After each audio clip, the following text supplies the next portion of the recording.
Unplugged, here we go. Rudy and the crew, exclusive interview. Welcome to the show, let's have some fun. Sweep Unplugged starts now. Hey guys, welcome back to another episode of Sweep Unplugged. Rudy Campos Jr. for Sweep the League TV. Be sure to go to our YouTube page. What you're going to do is go to YouTube, search Sweep the League TV, hit that subscribe button. That way you can get access to all the great content that we provide. Great in the market, STL 316, your brand new wrestling podcast. You've also got the big show, Sweep the League TV, that comes to you Monday through Friday. Well, now Tuesday through Friday, just for now at 9 p.m. Also, the great interviews here that we have at Sweep Unplugged, just like we've got today. Also, quick reminder, the new STL Music and SOTB collaboration is out. The Fox and Wemby Master song is out, so you do not want to miss that at all. It's available wherever music is available, Spotify, Apple Music, YouTube Music. It's out right now. Go get it, go download it, go support STL Music and SOTB, because we're providing a lot of Spurs music as well for you guys out there. Nonetheless, let's not waste any time here on Sweep Unplugged. We have a very special guest today talking to us, and like we've been talking about 2025. You know, we've talked fitness, we've talked financial, we've talked mental game as far as how to separate, your inner thoughts and communication with people outside and making sure you've got a great relationship with people. Today we're going into the medical field, and no, I'm not becoming a doctor. I don't have a PhD. I have nothing like that. So lucky for us, we're able to get a doctor with us to go into the medical field and some alternate treatments that are pretty popular, that are really talked about everywhere in the country. You're always hearing about this in some sort of way, but we're getting the inside scoop on it from our guest today, Dr. Joseph Rosado. And first things first, what you can do is go to his website, and that's going to be provided at the bottom here. Scroll in, it's josephrosadomd.com. Contact him today for anything that we are talking about. Let's go ahead and bring him on to the show right now. Let's welcome in our guest, Dr. Joseph Rosado. Doctor, I appreciate you joining us here on Sweep Unplugged. My pleasure, Rudy. Thanks for the invitation. Oh, awesome. Anytime. And, we're going to have a little bit of fun because Dr. Joseph's basically, he leaked it out to me that he's a San Antonio Spurs fan. So we're going to have some fun at the end of the show with our top 5 on the San Antonio Spurs. So be sure to get your list going there, Doctor. Yes. There's some great Spurs players out there. The top 5 is the heartbreak that they've given me the past few years. That's the top 5 right there. Well, after the moves they made with De'Aaron Fox and probably another move they will make soon, maybe there will be no more top 5 heartaches ever for San Antonio. So talking to Dr. Joseph Rosado here. And when we talk about life changing conditions, I mean, there's a lot of medical, conditions that we could have. Some could be small, some could be impacting us every single second of our life. And one of the alternative treatments that you talk about, and it involves, cannabis, it's medical marijuana. There's even one, ketamine therapy. Can you kind of break down a little bit of each one and how they work towards somebody? Because you've always got the left side, you got the right side, you got the front, the back. You've got so many people that have different ideas on it. And I don't know if everybody truly is educated on every kind of treatment. And that is true. And the problem has been that we have, unfortunately, placed our trust in individuals that have an agenda, i.e., religious institutions, government agencies, politicians, etc. And so that being said, we've already started controversially. So let's just go ahead and go deeper. So how do I use these two substances, which are different but yet similar? Different in that one is a natural plant. It grows out, in the field, you plant it, etc. Whereas ketamine, or its origins are veterinary medicine. It was used as a horse tranquilizer. And then in the 90s, it was a big party drug at, raves, etc. But through the years and through studies, they have discovered that both have amazing potential in managing one of the biggest issues and challenges that exist in the United States, which is mental health, behavioral health. Mhm. We talked about this briefly, and you you look at a lot of these athletes that are expected to perform at a specific level day in, day out, regardless, because if not, it affects their contracts or affects their ability to get signed on, particularly within the NFL. I've spoken with a lot of team doctors that without them giving me details because they sign NDAs, but they Mhm. tell me this and all the kids that are aspiring to be professional athletes, playing through the pain and the mental and psychological and emotional abuse that goes on in and among these kids. I watched uh, uh, Simone Biles's Netflix uh, documentary and Mhm. seeing the struggle that this little girl was going through. I'm dad. My twins are 28 years old, so I could be this little girl's dad.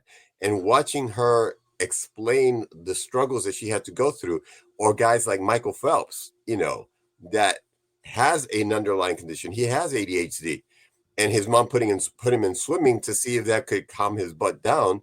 And then it was, he was expected to win 24/7, Yeah. regardless. And so, and then we had a little thing called COVID, where for 2 years, we were on lockdown. We couldn't do this, we couldn't do that, we couldn't go here, we couldn't go there. And so that has further stressed the world, but in our country, even more so, especially among certain, ethnicities. I'm of Hispanic descent. You know, Mhm. do not, especially as men, do not say, "Oh, I'm sad or I'm depressed," because the first thing they're going to say is, the F word. Are you, you little fag, man up. What's wrong with you? It's like, wait a minute, what do you mean? It's like, it's an emotion. I'm not wallowing in it, but there's times where shit, I need, some type of stimulation to like get me past the struggles and the trauma of dealing with disease, people Mhm. dying. Right now, one of my very dearest best friends is fighting for his life in the hospital with pneumonia in both lungs. And when I saw him 2 days ago, he had a tube down his throat. Now, this was one of my mentors, one of my professors, somebody that I admired, looked up to, have been, we've been friends in 1992. And I walk in and he's laying in a hospital bed with a tube down his throat into his lungs, and he's being breathed by a machine, and he's connected to all these tubes and all these wires. And his wife is sitting there looking at me like, okay, what do I do, doc? And I'm like, oh, shit, this is my buddy. Like, I can't be objective. So Yeah. understanding that a lot of the medications that exist to treat anxiety, depression, post-traumatic stress disorder, bipolar disorder, the side effects are greater in many cases than the actual treatment, than the actual disease, rather. And so going with something that's natural, like cannabis, that it is a plant, that they've studied that there are different strains, for lack of a better term. That's the terminology that's been used for years. And so that we'll use common vernacular, but, and the different components within the plant, you know, is it THC? Is it CBD? Is it CBN? Is it CBG? It's an alphabet soup out there. And so you need some guidance, some direction, because you go into a bud tender, or you live in a state like Texas where the rules and regulations are so freaking strict. And then Yeah. you go, to the opposite end of the spectrum, and you go, to Colorado, where it's like, or Northwest, like Oregon and Washington State, where it's the Wild Wild West free for all. And you've got a full array of what do I do? Where do I go? And so that's where I, as a healthcare professional, understanding both sides of the coin, am able to, guide and direct individuals to be able to receive the best treatment for their specific condition.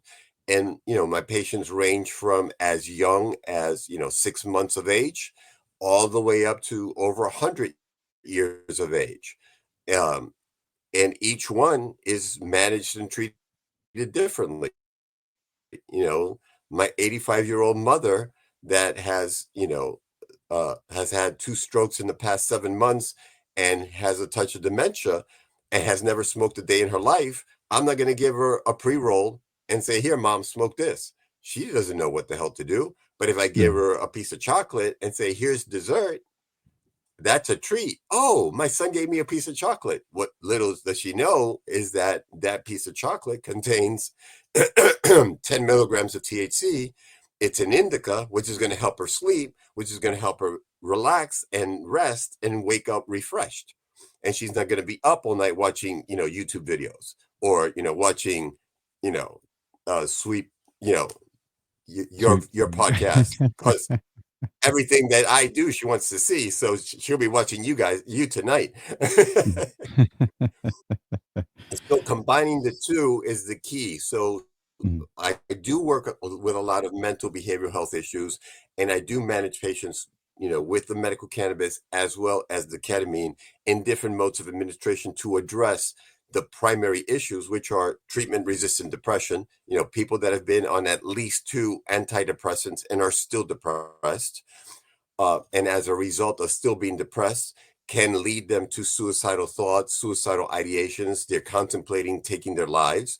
That was the cause of death for my father when I was 11 years old. He was 35 and he took his life. So this is a topic that's near and dear to my heart because I grew up without a dad.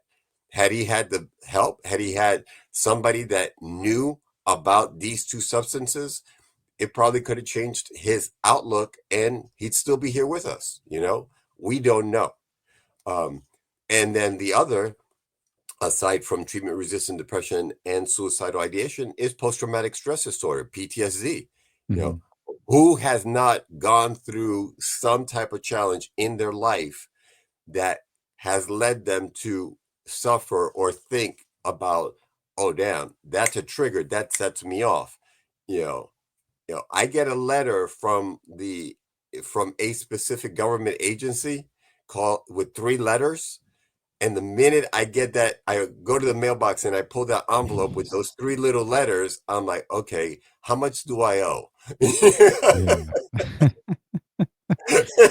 Oh God, I'm dreading that too. Trust me, I'm dreading that. Especially, it's February and it's coming April 15th. So I hear you on that. We're talking to Dr. Joseph Rosado, and Doc, I appreciate you giving us the difference and the differences where it can help you, where it's needed. People with PTSD. My dad was a veteran of the Vietnam War. Obviously, when you're dealing with wars and army, military, coming back from a war like that, that was really, really difficult for him. He suffered a little bit from PTSD. Wasn't as bad as I know a lot of guys actually have it out there. When you're talking about the treatments that you provide, how, I guess this is coming from somebody personally, me, I've never smoked a cigarette in my life, period. I mean, the worst I've done is drink alcohol. So when I'm looking at this from the outside, how like, I'm trying to figure out how to actually ask this. When it comes to the treatment, how closely is it monitored? Because this is something that I know, marijuana is not addictive, cannabis and this and that, we have everything that comes out on that. But using some of the treatments, is it something that has to be monitored super closely regardless? Or is it something where, okay, I feel it's comfortable enough to say this is your prescription, this is what you're going to do, and then come back for me after a while? How does that process work? That's an excellent question. And it depends on the individual. And that's where the 2 schools of thought come into play. Is it a medical cannabis program or is it an adult use, AKA recreational program? This morning, I read an article that was sent to me that was just published at the end of last month here at the University of Central Florida, but they compiled data from all over the United States where they showed that in states where there is an adult use, aka recreational program, the prescriptions for opiates decreased. And not only did the prescriptions decrease, the need for opiates to manage and treat pain also decreased. So that's, proof positive that people are looking at cannabis as an alternative because they're tired of being given a medication that we know 95% of the people that use it will become addicted. And after 3 to 6 months of being on this medication, it no longer manages or treats pain because it causes what's called hyperalgesia syndrome. It causes you to feel more pain, makes you more sensitive. So in the short run, in the short term, yeah, it's useful, but for chronic pain, there's got to be something better. And that something better is the medical cannabis. So in someone like you that has never inhaled, other than to breathe daily, but to inhale a substance, I would be managing you a little differently. I would be giving you oils or tinctures to put under your tongue. I would be Mhm. managing you with topical creams or patches if you're dealing with pain. I would be discussing using edibles, whether it's a gummy or a chocolate or a cookie or a brownie. Or I would be discussing using what's called a meter dose inhaler, which is very similar to an albuterol inhaler, which is what people use that have asthma. There are some dispensaries that have nasal sprays because guess what? I did say that my youngest patient was 6 months old. This child doesn't know how to inhale. Mhm. So mom's not going to, light one up and fire them and say, oh, here you go, have at it, kid. There are nasal sprays that mom and dad can squirt inside their nose and give them 5 milligrams of medication with each puff. You know, so that's different modes of administration. Uh, but as far as monitoring, again, it comes down to the patient's comfort level. If I have, an octogenarian that has never used cannabis ever in their lives, and they're on 15, 20 different prescription medications, we've got to work closely to be able to make sure that they don't end up with a drug-drug interaction or adverse reaction that they green out, they end up dialing 911, and then EMS shows up, they get to the emergency department, and then they're labeled with cannabis use disorder. Well, no, Mhm. they don't have cannabis use disorder. They just ate an entire gummy and took their blood pressure medicine and their anxiety medicine at the same freaking time. And so, Yeah. you know, but one, they didn't follow the instructions that their doctor gave them. Secondly, you know, it's a process. And so that's where, people are able to reach out to me virtually, either through my website or through on my social media platforms and, educate, find me and help me Mhm. understand what their problem is so then I can help them navigate through the process. Talking to Dr. Joseph Rosado. You can go visit his website, www.josephrosadomd.com, to contact him today. Talking about the life changing conditions that a lot of people face and the alternative treatments that he provides. And we talked about monitoring the treatments. We talked about what treatments are available. Reasons being that you want to maybe look at some of these alternative treatments by contacting Dr. Joseph Rosado. And the other part of it too was, is there a time frame? So say you're I'm me, and I've got this dramatic thing that I've got going on. I need a relaxing time because my mind's just racing and I'm having a hard time. I see you, I go for treatment. The last question I've got regarding it is the fact of, okay, I know I'm getting treatment. I know I'm being monitored because I'm a newbie, as the kids they call them newbies. I'm a noob. Mhm. So I have to be monitored. Now, is there a point where, okay, A, this is where it ends? You feel like you're treated, you feel like you're feeling good. Is there a end point or an end game for it? But also, you mentioned medical stuff. I don't take medicine, but I know a lot of people have, like my wife takes high blood pressure pills and all that. How does all that go into effect with everything? And that, again, that's where working closely with a physician comes into play. So for the Mhm. novice like you, or one of my buddies, he has a Doobie scale. Doobie 1 to Doobie 4. Doobie 4 is, Snoop and Willie Nelson. And then Doobie 1 would be you, someone that has zero experience, and then everybody else falls in between. Yeah. And so the way I would address, shout out to Barry Gordon because he came up with the Doobie scale here in Southwest Florida and Venice, Florida. But again, I it would we would monitor the individual. That's why it's a doctor's visit. When people come to our office and see me for medical cannabis or ketamine or anything for that matter, we have to do a history. We have to take a history. We encourage the patients to bring in all their medications, supplements, so we know exactly what they're taking, how much they're taking, how often they're taking it. Then the next question is, how experienced are you with cannabis? What experience do you have? Do you know how to inhale? Do you not know how to inhale? Do you have a sensitive palate? Because there are some people that have a palate of a 5-year-old, and you tell them to take an edible or an oil. Oh no, it tastes terrible, blah, blah, blah. Okay, well then this is a person that's going to need a capsule, a gel capsule. Someone that's older, they're used to taking their medicines in a capsule or a pill. Okay, so let's meet you where you are. Let's treat you the way you are accustomed to being treated, and let's work together to figure this out. And so, what's your main complaint? What are your conditions? How experienced are you? And then let's go from there. And then we determine at that point how frequently they're seen. If someone comes in with a lot of experience, a veteran, for example, from the Vietnam era that has been smoking since the late 60s, early 70s, you know, I got nothing for them, truth be told. But they still ask me, they're like, you know what, doc, I've been smoking this, since the 60s, 70s. I know that the cannabis now is different than what I was smoking back in the Mhm. day.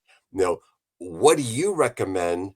What do you think I should stay away from based on my history? And so, they'll come in understanding what works for them, but they also want to know what's new, improved, and is going to help them get better faster. And so, they come in with that level of humility and willingness to learn. Then you have the other ones, that come in and say, you know, I'm just here to get a card because I want to be legal, because, I don't want to buy something on the street that's got fentanyl or heroin or angel dust or cocaine, which Mhm. happens. A lot of cannabis is being laced with these other substances, which, as a former, paramedic, EMT and paramedic on the street, you know, that that was our worst nightmare, being encountered with Yeah. something we had no clue about.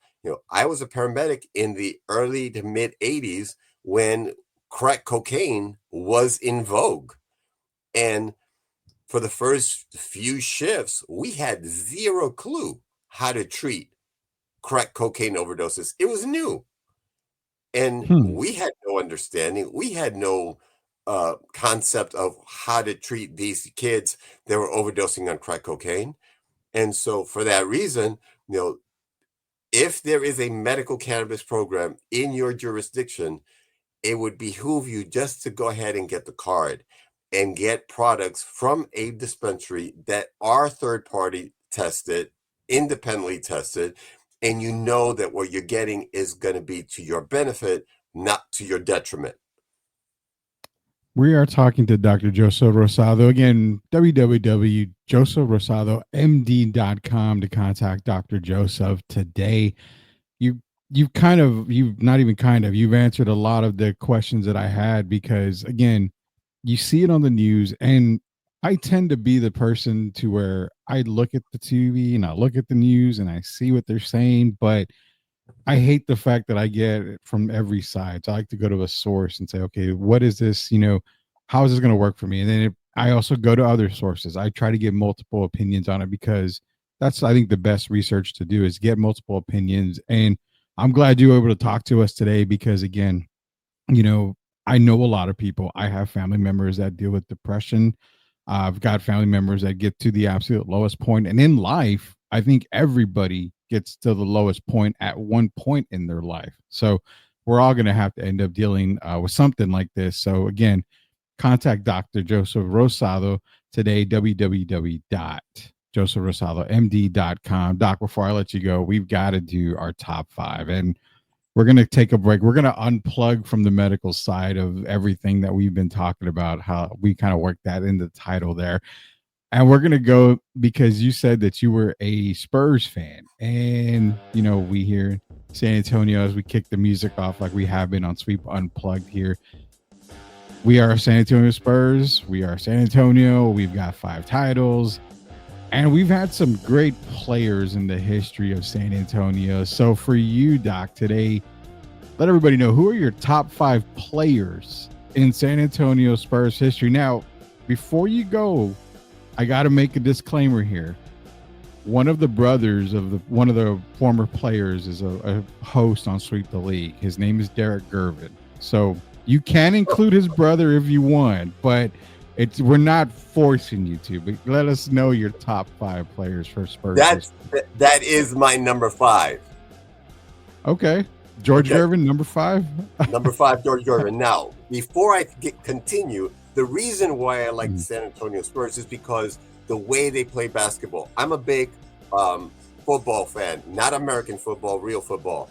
And the ball movement and the ball play reminds me of, you know, basketball and what Americans call soccer. So that being said, number 5, George Gervin. All right. Number 4, Tony Parker. Okay. Number 3, Manu Ginobili. All right. Number 2, David Robinson, not Oscar Robertson, David Robinson. And number 1, Tim Duncan. That's a very, very respectable top 5 right there, because that's pretty much everybody's top 5. Honorable mention, Avery Johnson, and I'm going to get shit for this one, Dennis Rodman. No, you wouldn't get that bad. You probably get more hate if you said Kawhi Leonard. I know that gets a lot of hate around here, but I mean, no, those words would never come out of my mouth. Well, I mean, the guy's a champion. He was a Finals MVP. I mean, he could accomplish a lot. So, well, yeah. Those are the so he was too much of a crybaby. He should have visited Joseph Rosado.com. And gotten his medical cannabis card from me. We would have calmed his ass down quite a bit. Oh God, the wonders of that would have done back in the day, because maybe he would have stayed with the San Antonio Spurs. But you know, you go to the hypothetical side.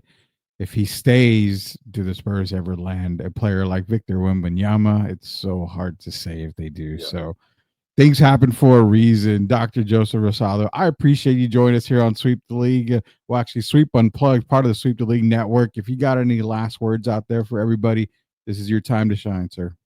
Absolutely. The way I end all my interviews and the way I sign my books, which I have written and published 7 different books on the topic. They are all available on Amazon.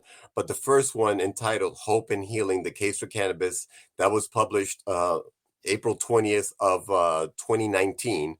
And when I sign my books and I sign off on my interviews, I always end with the following: #cannabis is medicine. You know, people talk about marijuana, cannabis being a gateway drug. It is truthfully not a gateway drug. The gateway drug is a legal drug. You mentioned it earlier. It's called alcohol. More people drank alcohol way before they smoked the joint. So that's not the true gateway drug. An exit, as one of my colleagues says, it is an exit medicine, helping people to leave addiction, dependence, and go the natural route. There you go. Dr. Joseph Rosado, josephrosadomd.com is where you want to contact him, and giving you all these alternative treatments for life-changing conditions. Dr. Joseph, again, appreciate you joining us here on Sweep Unplugged. And for everybody out there, if you want to catch Sweep Unplugged, all these great interviews that we've got, all the content we got, go to YouTube, search Sweep the League TV, hit that subscribe button, where you're going to get every single episode we've done of every single show that we've got on the network. So for Dr. Joseph Rosado, it is Rudy Campos Jr. Until we sweep the league again, we'll see everybody later, you knuckleheads.